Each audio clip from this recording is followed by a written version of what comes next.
Bonjour à tous, écoutez, bienvenue dans un nouveau format vidéo qu'on vous propose avec Eric, évidemment sur le thème de Google Ads. Donc pour ceux qui ne nous connaissent pas, on est deux consultants spécialisés en génération de leads basés à Strasbourg. Donc on accompagne des entreprises pour essayer de performer sur Google Ads et sur d'autres régies publicitaires. Voilà, donc aujourd'hui on a choisi un premier sujet qui est un peu issu de notre expérience, c'est vous faire part tout simplement des plus grosses erreurs qu'on voit en fait quand on réalise des audits de comptes Google Ads ou qu'on reprend des comptes Google Ads, qu'on accompagne de nouvelles entreprises. Donc on a identifié 3-4 points. Je vais te laisser la parole, Eric, pour commencer, puis après on va essayer de faire une petite discussion, échange là-dessus. Voilà. Exactement, merci Vincent pour cette très belle introduction pour notre premier podcast. Effectivement, le premier élément qu'on retrouve assez souvent dans les comptes Google Ads qu'on audite, c'est la présence de mots-clés en large un peu partout sur le compte, et même, je dirais même des fois dans plusieurs campagnes, enfin les mêmes mots-clés dans plusieurs campagnes. La grande problématique des expressions, enfin des mots-clés en expression, enfin en ciblage large, c'est que Google fait un peu n'importe quoi. Il va nous afficher sur des thèmes proches du mot-clé, tant mieux, mais aussi et très souvent sur des thèmes très éloignés, notamment sur des concurrents. Et c'est là où ça peut être un peu la foire à la saucisse. Vincent, t'as un retour d'expérience à ce sujet? Oui, bah effectivement, on constate la même chose. C'est vrai que Google, en fait, il pousse les annonceurs via des messages en fait dans l'interface, des recommandations, en nous disant que ça va augmenter nos conversions en fait. Hein. Donc c'est vraiment difficile pour quelqu'un qui a pas forcément l'habitude de ne pas accepter entre guillemets l'application de ces mots-clés larges, puisque l'interface nous pousse à ça. Mais effectivement, après, quand on regarde les termes de recherche qui sont associés à ces mots-clés larges, il y a des choses qui peuvent être vraiment loin du mot-clé business, puisque effectivement, ce qui va vous intéresser, c'est d'être visible sur vraiment les mots-clés proches de votre business. Hein. Je ne sais pas si par exemple vous êtes cuisiniste à Strasbourg, vous voulez être visible sur Cuisiniste Strasbourg et pas sur meubles Ikea ou des trucs qui sont plus ou moins connexes, mais finalement ultra éloignés de ce qui vous intéresse. Donc en fait, c'est vrai que c'est clairement une grosse erreur où, enfin moi je vois vraiment un gaspillage de budget énorme hein, qui peut aller jusqu'à 50% du budget mensuel du compte qui part un petit peu à la poubelle. C'est vrai que j'ajouterais que les recommandations de Google sont souvent faites pour vous faire dépenser plus d'argent, mais pas forcément pour vous en faire gagner. Donc attention à pas accepter ces recommandations les yeux fermés, et de ne pas forcément appliquer automatiquement ce type de recommandations. Après, il faut évidemment les mots-clés en large, c'est quand même quelque chose qui peut marcher. Hein. On l'a vu sur des comptes et on le teste aussi, mais il faut le tester en connaissance de cause et en faisant un gros travail d'exclusion de mots-clés généralement. C'est justement, le deuxième point de cette vidéo, c'est, la 2e grosse erreur qu'on voit très souvent, c'est le manque d'exclusion de mots-clés et encore plus quand on est en requête large, comme Vincent vient de le dire, parce que comme Google va nous afficher un peu sur beaucoup de choses, si on reprend l'exemple du cuisiniste à Strasbourg, il est évident qu'il faut sortir, le terme IKEA, qu'il faut exclure le terme IKEA pour que quand un internaute tape IKEA ou meuble IKEA ou cuisine IKEA, que notre annonce ne sorte pas parce que la personne qui va chez IKEA, a priori, il ne va pas aller chez un cuisiniste, même un cuisiniste milieu de gamme, hein, il n'ira pas là-bas parce qu'IKEA, on est vraiment sur de l'entrée de gamme. Et puis la personne qui cherche IKEA, elle veut du IKEA, elle veut pas autre chose. Tout à fait. Donc les exclusions, c'est pareil. On a il y a différents ciblages dans les exclusions, hein, comme pour l'ajout des mots-clés, quand on fait des mots-clés en ajout. Il faut bien réfléchir, quand on fait des exclusions de mots-clés, à quel niveau on fait les exclusions. Est-ce qu'on le fait au niveau du groupe d'annonces, au niveau de la campagne, au niveau du compte? Pour justement ne pas non plus se restreindre trop, enfin de manière trop importante. J'ai déjà vu des exclusions qui ont été faites un peu à la hache au niveau du compte et finalement, oui, bien sûr, on améliore la qualité globale du compte, mais en fait, on va aussi se couper d'une partie de l'audience parce que, en fait, le mot-clé, qu'on exclut, si on l'exclut en large en plus, il va être beaucoup trop, large dans ses restrictions et donc ça va nous pénaliser en termes de visibilité et d'impression et donc de performance potentielle derrière.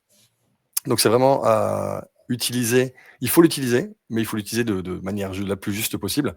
Et je dirais qu'effectivement, la première erreur qu'on voit et ce qu'on voit le plus souvent, parce surtout quand on passe derrière des comptes gérés par des dirigeants d'entreprise, c'est qu'il n'y a pas d'exclusion.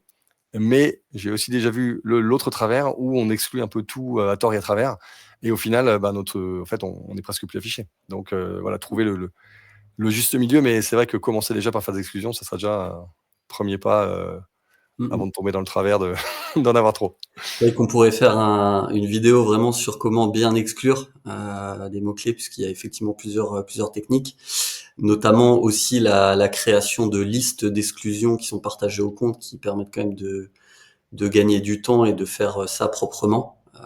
Tout simplement, par exemple, si vous voulez pas du tout être visible sur les termes qui sont autour de Ikea, en excluant Ikea en large, ça vous permet en fait de ne plus jamais sortir sur les mots-clés associés à Ikea. Alors que si vous faites que des exclusions en exact, en fait, vous finissez jamais le travail puisque vous aurez toujours des variantes de mots que vous aurez à exclure. Donc ça, c'est aussi un truc qu'on voit souvent, c'est que finalement, effectivement, les exclusions sont mal gérées. Donc, Mmh. bref. Mais, Parce que par défaut, les exclusions proposées par Google sont en exact. ouais, Donc forcément, tout à fait. on finit pas le travail. Donc, D'ailleurs, petit actu Google au passage, a priori, maintenant les exclusions de mots-clés sont live sur les Perf Max. Donc voilà, c'est un sujet qui va être plus facile à gérer aussi sur les performances max. Puisque là, pour l'instant, on parlait plutôt d'ailleurs des campagnes search traditionnelles, quoi. c'est vrai. On a fait le tour sur ces points, je pense. On peut passer du coup sur Allez, le 3e point, la 3e grosse erreur qu'on voit et qui a également un énorme impact sur les performances, c'est le tracking. Tu tout as à fait. peut-être une petite anecdote où je commence?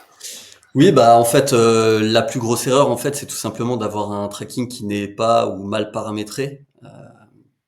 Pourtant, c'est vrai que quand on parle de génération de leads sur des sites d'entreprises de services, on reste quand même généralement sur un tracking qui est relativement simple avec peu d'actions de conversion puisqu'on a les formulaires de demande de devis, de prise de rendez-vous, de call, de prise de call, de booking, et de l'autre côté, en fait, le suivi des appels.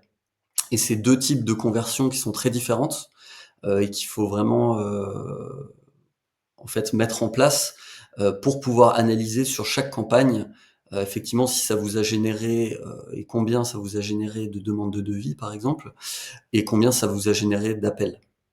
Alors c'est vrai que sur les appels, on peut traquer ça de différentes façons, hein. Il y a le call tracking de Google Ads, et puis il y a le clic sur le numéro de téléphone. Bon, c'est deux méthodes qui sont valables sans rentrer dans les détails. Mais ça vous permet vraiment effectivement d'évaluer la qualité en fait des conversions. C'est vrai que toi, Eric, tu disais souvent effectivement deux conversions ne se valent pas.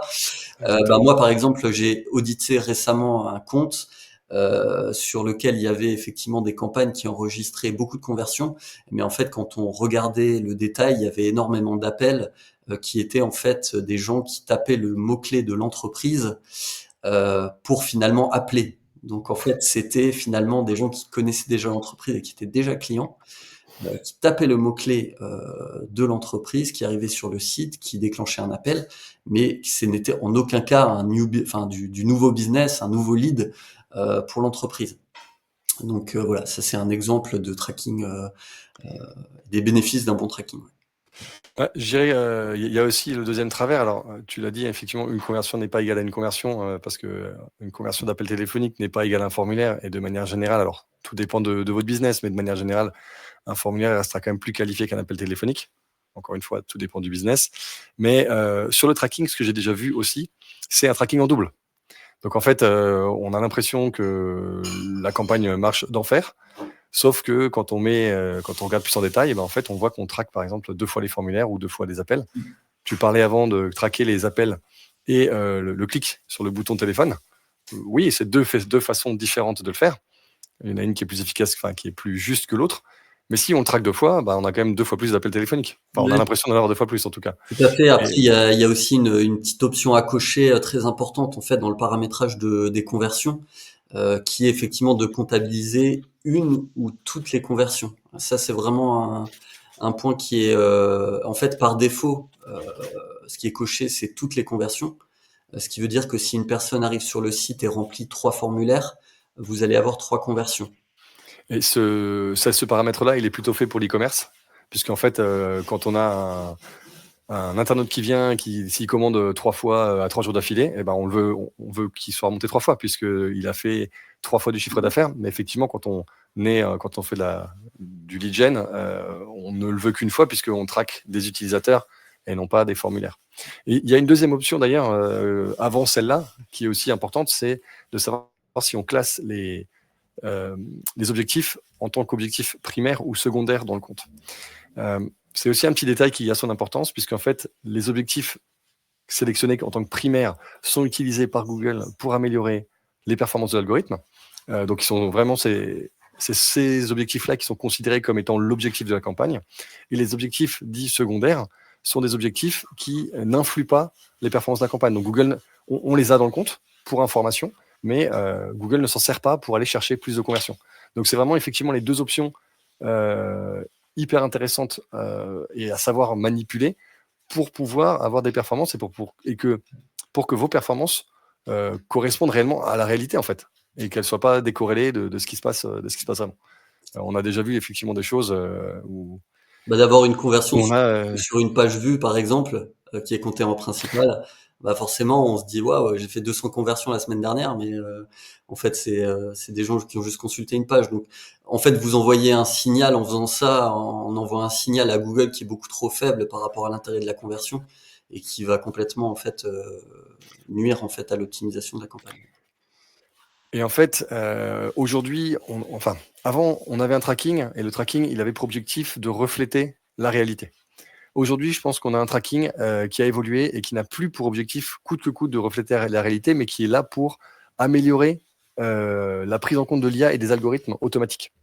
Donc, il faut envoyer les meilleures informations d'objectifs à Google pour lui dire, voilà, c'est cette partie-là qui m'intéresse, pas tout ça, juste cette partie-là, c'est eux mes meilleurs clients, c'est eux mes clients potentiels. Et donc, Google, lui, va matcher, il va faire du matching là-dessus, il va se dire, OK, vos clients potentiels, ils ont tous ou presque un béret et des lunettes. Donc, qu'est-ce qu'il va faire avec cette information ? Il va aller cibler des gens qui ont un béret et des lunettes. Oui, je la fais souvent celle-là, je sais. Et donc, c'est comme ça que Google va s'améliorer et s'auto-améliorer, parce que il va partir de l'hypothèse que voilà, votre client, c'est béret lunettes. Il va cibler les bérets lunettes. Dans les bérets lunettes, il va continuer de faire des conversions, et donc il va se conforter dans l'idée que c'est effectivement la bonne cible. Et ça, nous et vous n'êtes pas capable de l'identifier, parce que Google travaille sur des cohortes et nous, on n'a pas du tout la main sur ces données et sur ce type de données. Donc, il faut laisser faire les IA si on veut apporter plus de performance. Très bien, super mot de la fin pour le tracking. On a un dernier point qui concernait Perfmax. Alors, Perfmax finalement regroupe un petit peu toutes les erreurs qu'on voit souvent et qu'on vient d'évoquer. Je peux commencer si tu veux, Eric, ou si tu veux commencer. Vas-y. En fait, ce qu'on voulait dire sur Perfmax, c'est simple, c'est que souvent on voit finalement que c'est une campagne qui est assez mal maîtrisée. Alors aujourd'hui, elle a quand même beaucoup évolué. Il y a beaucoup plus on a beaucoup plus de capacité d'analyse et de configuration qu'au début. Donc c'est possible de faire quelque chose de bien avec Perfmax, mais malheureusement souvent mal utilisé. Donc mal utilisé, ça veut dire qu'en fait, on va avoir un peu toutes les tares qu'on vient d'évoquer avant.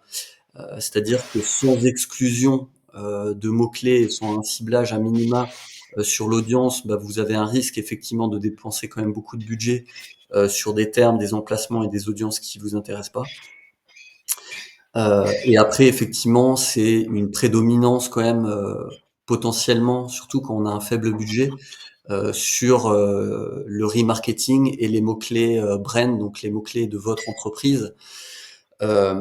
Puisque en fait Google va aller chercher au début les conversions les plus faciles sur votre remarketing, sur les gens qui vous connaissent déjà.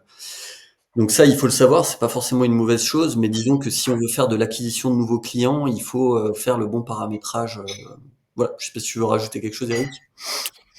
Oui, en fait, c'est vrai alors à une époque, maintenant, je sais pas s'il le propose encore, parce que on va dire que j'ai plus envie de le voir, mais il proposait de créer automatiquement des campagnes Performance Max. Dans tous les cas, il pousse aujourd'hui, depuis un moment, à créer des Performance Max et des campagnes lead gen d'ailleurs, hein. Ce sont un peu les mêmes, c'est les deux sont pareils. Mais si on les paramètre pas correctement, et je pense effectivement à avoir des assets qui soient rédigés correctement, des assets de vidéo, des assets d'images qui soient de qualité. Faut jamais oublier qu'au niveau des assets d'images, vous pouvez être en tout petit comme ça. Donc, si vous commencez à mettre du texte et des choses illisibles, on voit plus rien. Donc, il faut toujours penser à ça, comme c'est du responsive, on est potentiellement affiché sur beaucoup d'espaces, beaucoup de tailles différentes. Donc, pensez à des versions vraiment soft, sans trop d'informations dessus. Et la deuxième chose, c'est les audiences.